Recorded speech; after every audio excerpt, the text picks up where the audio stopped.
How did a story that began in the deserts of Arabia shape world history? What are the secrets behind the mysterious origins of the Arabs, their rich cultural heritage, and the great victories of Islam? How were empires born and expanded? In this video, we will explore the rise of the Arabs throughout history and the key factors behind Islam's triumphant conquests. Are you ready? Arabs are the most populous and widely spread of the surviving Semitic peoples, and the language they speak, Arabic, is the richest and most developed of the Semitic languages. The early history of the Arabs is quite obscure, although it is now widely accepted by the academic world that their homeland is the Arabian Peninsula. There are still differing opinions. The ancient history of the Arabs is closely intertwined with the history of the Arabian Peninsula. Archaeological research in this region has been challenging and in many cases impossible due to the harsh, largely desert environment, making it difficult to provide definitive conclusions until more extensive research is conducted.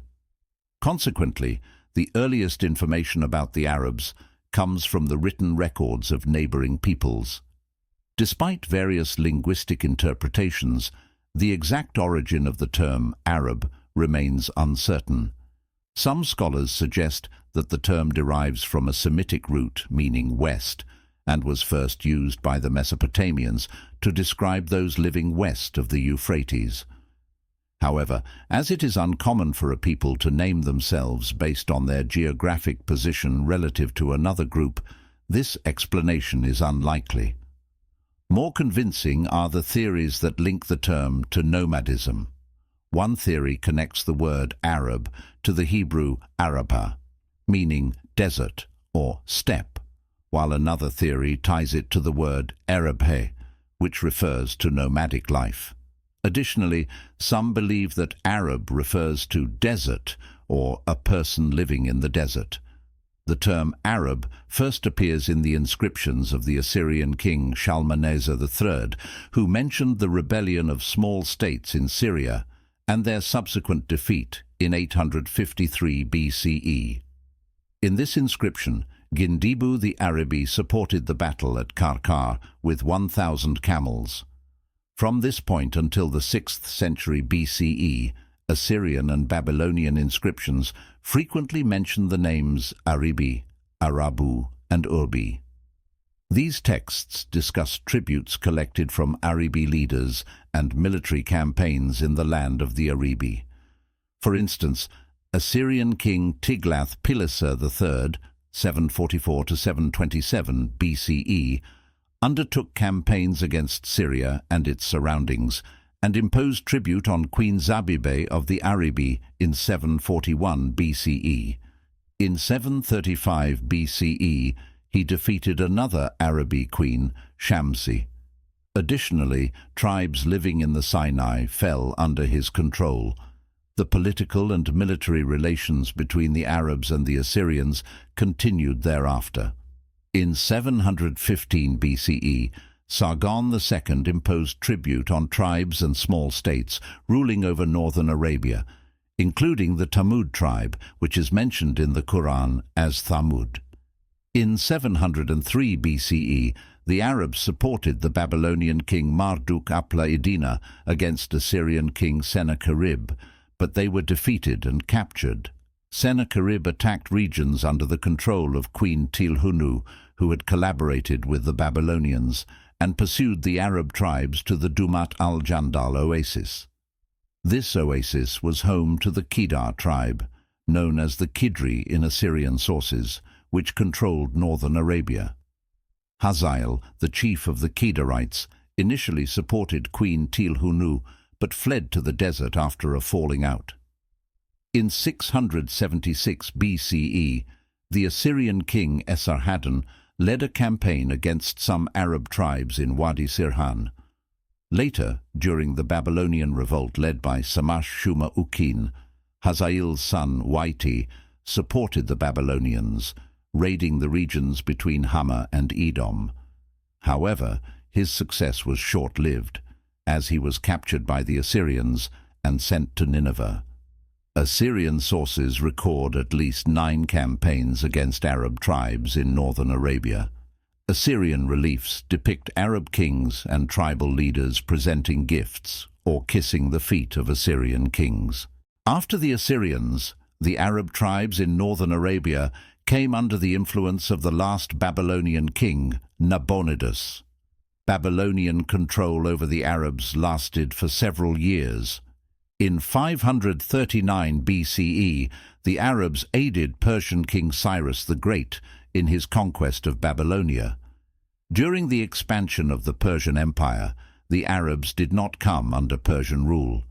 Herodotus confirms this by stating that the Arabs were never subjects of the Persians.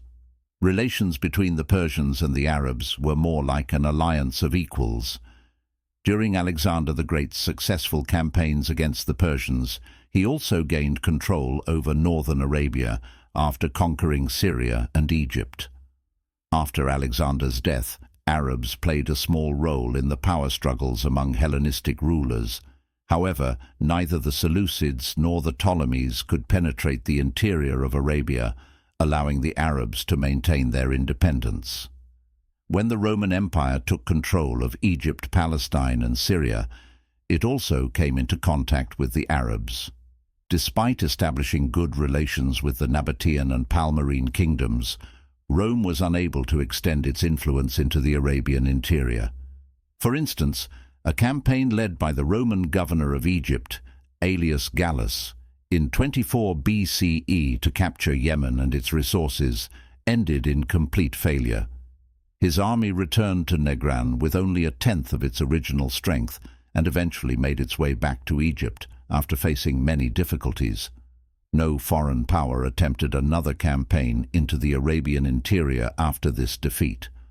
The Roman Empire preferred to maintain good relations with the states of the Fertile Crescent, Egypt, Syria, Iraq, to create a buffer zone between itself and the harsh Arabian desert.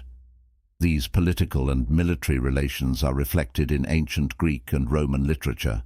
The earliest reference appears in the works of Aeschylus circa 525–456 BCE, who describes Arabia as a land from which warriors with sharp-pointed arrows emerged in his play Prometheus. Herodotus and later writers used the terms Arabia and Arab to refer to the entire peninsula and its people. Geographers like Eratosthenes and Strabo, along with historians like Pliny the Elder and Diodorus Siculus, depicted Arabia as a land of legendary wealth and abundance, with its inhabitants as lovers of freedom and independence. Arab tradition divides the Arabs into 2 major groups, Arab al-Ba'ida and Arab al-Baqiya. The former refers to ancient tribes that perished for various reasons and are known only through Quranic references, ancient Arab poetry, and legendary tales. Tribes such as the Ad, Thamud, Midian, Tazm, Amalek, Jasim, Abd Dam, Ubail, Hadura, Jidis, and the first Jurhum are considered part of Arab al-Ba'ida. They established various states in Arabia and extended their influence as far as Syria and Egypt. The latter group, Arab al-Baqiya, consists of surviving Arab tribes, which are further divided into 2 main branches, Arab al-Ariba, pure Arabs, and Arab al-Mustariba, Arabized Arabs. This division is also reflected in the Bible. The 10th chapter of Genesis describes how the descendants of Shem formed 2 distinct branches. One settled in southwestern Arabia, al-Ariba, and the other in the central and northern regions, the latter being closer relatives of the Hebrews. The distinction between these 2 groups stems from differences in language and culture. The language of southern Arabia was distinct from the northern dialect that would later evolve into Classical Arabic. Southern Arabic was written in a different script and was related to Ge'ez, the language of Ethiopia. Another significant difference was that southern Arabs led a settled lifestyle. However, over time, the Arabs of the north and south engaged in mutual migrations, primarily for economic reasons, leading to cultural exchanges. Arab al-Ariba, also known as Qatanites, originated in Yemen. They divided into two major branches, the Jurhum and the Yarub. From Yarub came two further branches, Kaylan and Himyar, which gave rise to many tribes and clans that migrated to various regions of Arabia at different times and for various reasons. For instance, the Culanite tribe of Azdi migrated north. Thalaba bin Amr settled in the Hijaz and later moved to Medina, where his descendants, the Aws and Khazraj, would settle. Haritha bin Amr, the ancestor of the Khuzar tribe, migrated to Mecca, where they expelled the Jurhumites. Other Qattanite tribes settled in Oman, Syria, Hira, and Najd. Arab al-Mustariba refers to tribes that were originally non-Arab but became Arabized over time. These tribes, also known as Adnanites, Ismailites, Ma'adites, and Nizarites, are believed to be descendants of the Prophet Abraham's son Ishmael, who grew up in Mecca among the Qattanite Jurhumites and learned Arabic from them. Ishmael married into the Jurhum tribe and had 12 sons, each of whom became a leader of a tribe. The Prophet Muhammad is a descendant of Adnan, an ancestor who lived around the 21st generation before the Prophet. The main tribes descending from Adnan include Ma'ad, Nizar, Iyad, Anmar, Rabia, Mudar, Asad, Anaza, Abdul Qais, Wa'il, and others. Adnanite tribes gradually spread out from their homeland in Mecca to various regions. Some settled in Bahrain, others in Yamama, and still others in Syria, Palestine, and Iraq. At the time of the advent of Islam, these tribes were spread throughout the Arabian Peninsula, with some regions under the control of the Sassanid Empire in the east and the Byzantine Empire in the north. The rise of Islam marks the beginning of the most glorious period in Arab history.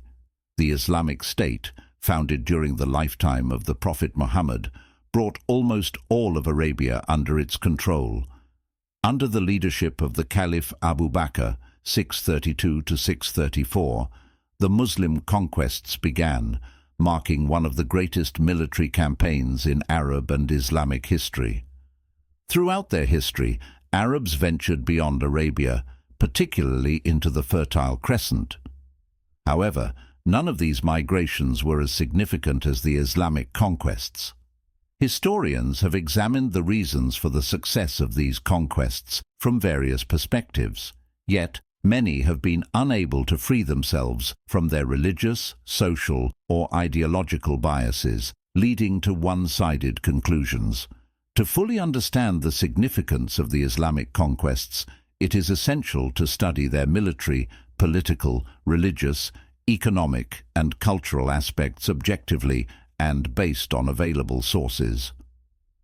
While material resources played a crucial role in these conquests, the spiritual drive and religious fervor inspired by the Prophet Muhammad must be recognized as the primary factor. This religious enthusiasm, instilled in the early Muslim community, fueled the great ambitions that led to the rapid expansion of Islam and the Arabs beyond the Arabian Peninsula.